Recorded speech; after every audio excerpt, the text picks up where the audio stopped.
السلام علیکم ورحمۃ اللہ وبرکاتہ. جزاک اللہ خیر. شیخ سوال دوسرا میرا یہ ہے کہ آپ نے اپنے درس میں تو حسن لذاتی ہی حدیث کا ذکر کیا ہے، یہ کس حدیث کو کہتے ہیں یہ بتا دیں. اور دوسرا حسن لغیری ہی جو ہوتی ہے، یہ جو اصطلاح جو ضعیف احادیث کو ملا کے وہ کہتے ہیں کہ صحیح بن جاتی ہے، تو یہ کیا شروع سے محدثین اس حسن ذاتی اور لغیری کس کو مانتے ہیں یا اب آگے یہ اصطلاحات بنی ہیں؟ السلام علیکم. وعلیکم السلام ورحمۃ اللہ. حسن لذاتی ہم اس حدیث کو کہتے ہیں جس کے اندر 5 شرطیں ہوتی ہیں. سند متصل ہوتی ہے. شرط نمبر 2 یہ کہ شاذ نہیں ہوتی، اور شرط نمبر 3 یہ کہ معلول نہیں ہوتی. شرط نمبر 4 یہ کہ اس کا ہر راوی عادل ہوتا ہے. عادل کا مطلب ہے کہ مسلمان راوی ہوتا ہے، کافر نہیں ہوتا، مشرک نہیں ہوتا، زانی نہیں ہوتا، کذاب نہیں ہوتا، بدعت مکفرہ والا نہیں ہوتا، وحدت الوجودی نہیں ہوتا، حلولی نہیں ہوتا. تو یہ ہے اس کی عادل کی شرط. چوتھی شرط. 5ویں جو شرط ہے ضابط والی ہے، اس میں چونکہ اختلاف محدثین کا ہوتا ہے اس راوی پر، تو ہماری تحقیق میں اگر کسی روایت میں کوئی ایک راوی ایسا ہے جس کو کچھ محدثین ضعیف کہتے ہیں، کچھ محدثین ثقہ کہتے ہیں، قابل اعتماد سچا، تو پھر ہم دیکھتے ہیں کہ اکثریت کس طرف ہے محدثین کی. جو نیک لوگ تھے، اہل ایمان تھے، جمہور محدثین کس طرف ہے. مثال کے طور پر 3 اس کو ضعیف کہتے ہیں، 4 اسے ثقہ کہتے ہیں. تو یہ راوی جو ہے یہ حسن الحدیث ہے، اس کی روایت حسن لذاتی ہوتی ہے. الا یہ کہ کسی خاص روایت میں اس کی غلطی یا وہم ثابت ہو جائے محدثین کے اتفاق سے تو مستثنا ہو جاتی ہے. جس طرح ابوبکر بن عیاش ایک راوی ہے، اس پر محدثین کا اختلاف ہے بڑا، تو جمہور محدثین نے اس کی توثیق کی ہے، تو یہ راوی حسن الحدیث ہے. اس کی بیان کردہ حدیث حسن ہوتی ہے، لیکن وہ ترک فیدین والی حدیث جو اس نے بیان کر رکھی وہ ضعیف ہے، کیونکہ اسے اسماء اور رجال کے 2 بڑے اماموں نے، امام یوسف بن معین اور احمد بن حنبل، انہوں نے اس روایت کو باطل اور وہم قرار دیا ہے. اس وجہ سے وہ روایت جو ہے وہ تو اس کی غلطی ہوئی، ضعیف ہو گئی.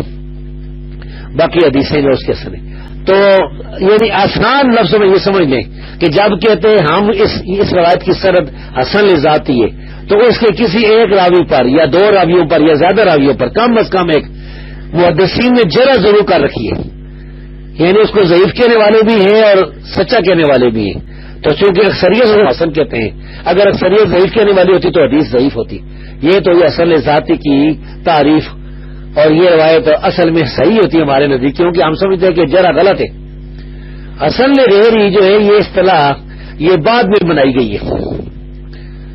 یہ یا تو امام ترمذی کے کلام سے اشارہ ملتا ہے کہ وہ حسن غیری جو ہے وہ انہوں نے کچھ روایتیں قرار دی اپنی سنن میں، یا بعد میں حافظ ابن حجر وغیرہ جو متاخرین ہیں انہوں نے حسن غیری کی اصطلاح جو ہے وہ قائم کی ہے. تو حسن غیری کہتے ہیں ضعیف جمع ضعیف جمع ضعیف، ساری سندیں ضعیف ہوتی ہیں، تو وہ کہہ دیتے ہیں کچھ علماء کے یہ حسن بن جاتی ہے حسن غیری. لیکن یہ جو ہے نا وہی علماء یعنی جو اس کو کہتے ہیں نا یہ حجت ہے، تو عام باتیں اس حجت سمجھتے ہیں جو ان کی اپنی خواہشات کے مطابق ہوتی ہے. یہ بعد والے جو علماء ہیں، حافظ ابن حجر نہیں میں کہتا ہوں، لیکن دوسرے جو موجودہ دور کے علماء ہیں کہ اپنی خواہشات کے مطابق تو کہتے ہیں حسن ہے، اور اگر مخالف کی روایت ہو تو اسے کہتے ہیں یہ بھی سر ضعیف ہے، وہ بھی ضعیف ہے، وہ بھی ضعیف ہے. تو حسن غیری کے بارے میں حافظ ابن حجر نے جو النکت میں لکھا ہے نا کہ ابن القطان فاسی نے کہا کہ یہ حجت نہیں ہے ساری کی ساری، اس کو یعنی ساری کی ساری حسن غیری کو حجت سمجھنا صحیح نہیں ہے، اس کو فضائل اور مناقب میں بیان کرنا جائز ہے. تو یہ بات حافظ ابن حجر کہتے ہیں کہ یہ اچھی بات ہے، مناسب بات ہے. تو ہم بھی یہ کہتے ہیں کہ حسن غیری جو ہے یہ حجت نہیں ہے، یہ ضعیف کی قسم ہے. اب حسن غیری کی 2 اور باتیں، ایک یہ کہ حسن غیری کی ساری سندیں ضعیف ہوں تو وہ ضعیف ہی ہوتی ہے. اور جس طرح ترک فیدین کی حدیث ہے، اب دیوبندی بریلوی حضرات جو ترک فیدین کی روایتیں پیش کرتے ہیں تو وہ ساری ضعیف ہے. کسی میں سفیان ثوری مدلس ہے، کسی میں یزید بن ابی زیاد ضعیف ہے، کسی میں ابن ابی لیلہ ضعیف ہے. تو وہ ساری جو ہے وہ ضعیف روایتیں ہوتی ہیں، تو وہ کہتے ہیں جی حسن غیری ہے. تو کوئی اہل حدیث انہیں تسلیم نہیں کرتا.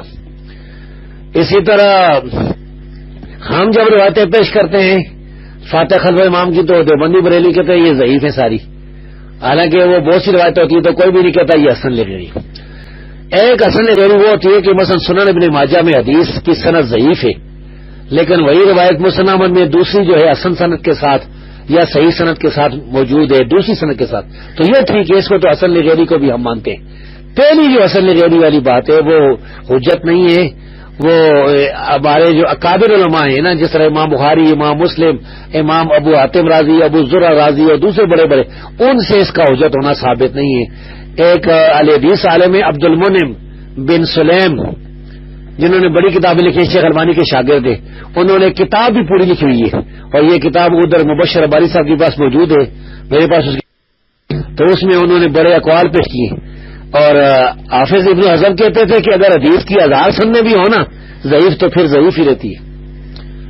تو یہ میرا خیال ہے مختصر میں نے بیان کیا تھا، کیونکہ بعض لوگ میرے بارے میں پروپیگنڈا بھی کرتے رہتے ہیں، بعض لوگ جو ہے نا بڑا غصہ بھی کرتے ہیں، حالانکہ جب ان کے اپنے گھر میں مسئلہ بنے گا، مخالف جب کوئی بریلوی یا کوئی شیعہ یا کوئی اور روایت پیش کرے گا تو ادھر پھر نہیں کہیں گے کہ یہ دوسری ہے، حسن لغیری ہے۔ حافظ ابن کثیر رحمہ اللہ نے اختصار علوم الحدیث میں ایک عظیم الشان بات فرمائی ہے، وہ کہتے ہیں کہ جب مناظر کوئی روایت پیش کرتا ہے نا اور آپ مناظرے میں اس کا ضعیف ہونا ثابت کر دیتے ہیں تو بس کافی ہے، وہ جو ہے ختم ہو جائے گا، وہ بالکل رک جائے گا، کیونکہ اصل بات یہ کہ اس کی روایت ضعیف ہے، وہ یہ نہیں کہے گا اس کی بہت سی سندیں اور یہ اس کے ساتھ ہے۔ یہ اس قسم کی مفہوم کی بات ہو اختصار میں موجود ہے، یہ میری تحقیق کے ساتھ اور ترجمے کے ساتھ یہ کتاب چھپ چکی ہے، مکتبہ اسلامیہ سے ملتی ہے۔